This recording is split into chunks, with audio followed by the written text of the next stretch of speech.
Selamat pagi, semoga kita semua diberi kemudahan untuk memahami materi pelajaran hari ini.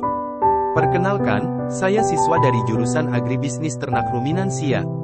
Pada kesempatan kali ini, saya akan mengangkat materi tentang pengolahan limbah, dengan tema pembuatan kompos, yang diharapkan bisa menambah pengetahuan kita semua.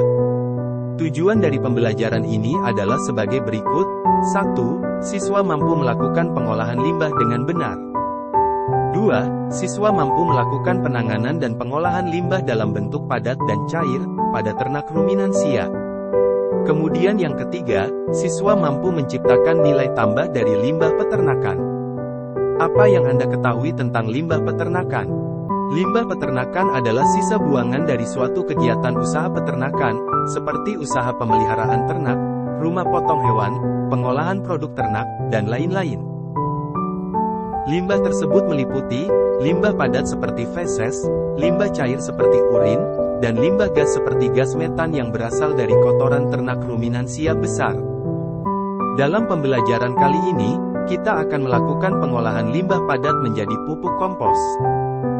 Kompos merupakan bahan organik seperti daun-daunan, jerami, sisa pakan ternak, serta kotoran hewan yang telah mengalami proses dekomposisi oleh mikroorganisme pengurai.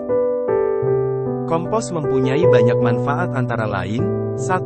Meningkatkan kesuburan tanah. 2. Memperbaiki struktur dan karakteristik tanah.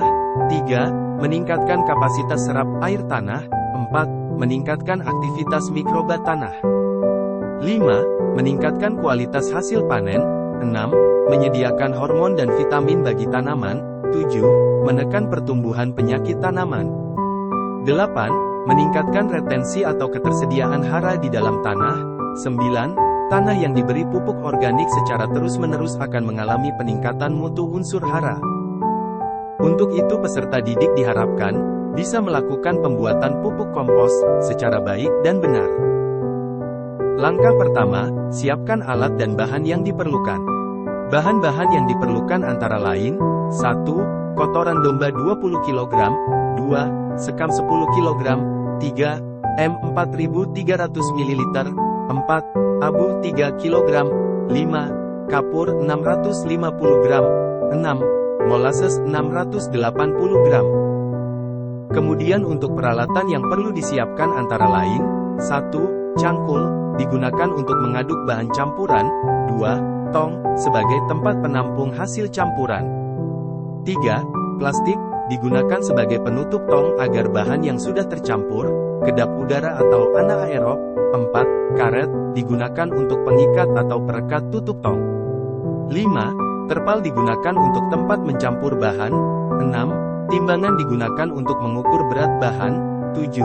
Sekop digunakan sebagai alat pengaduk dan pemindah bahan ke tong.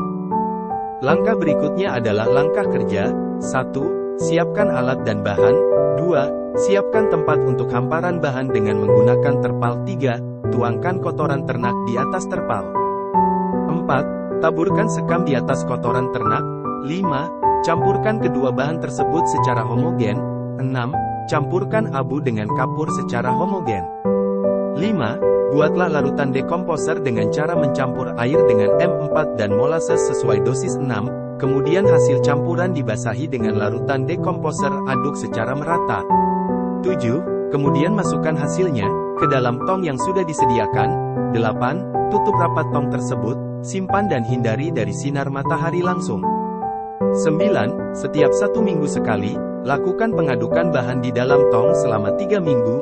10. Pada minggu keempat amati hasil kompos tersebut. Untuk kriteria kompos yang baik adalah sebagai berikut. 1. Suhu kompos tidak panas. 2. Warna kehitaman. 3.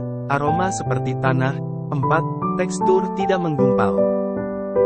Demikian penjelasan dari saya, semoga bermanfaat, dan selamat mencoba. Terima kasih.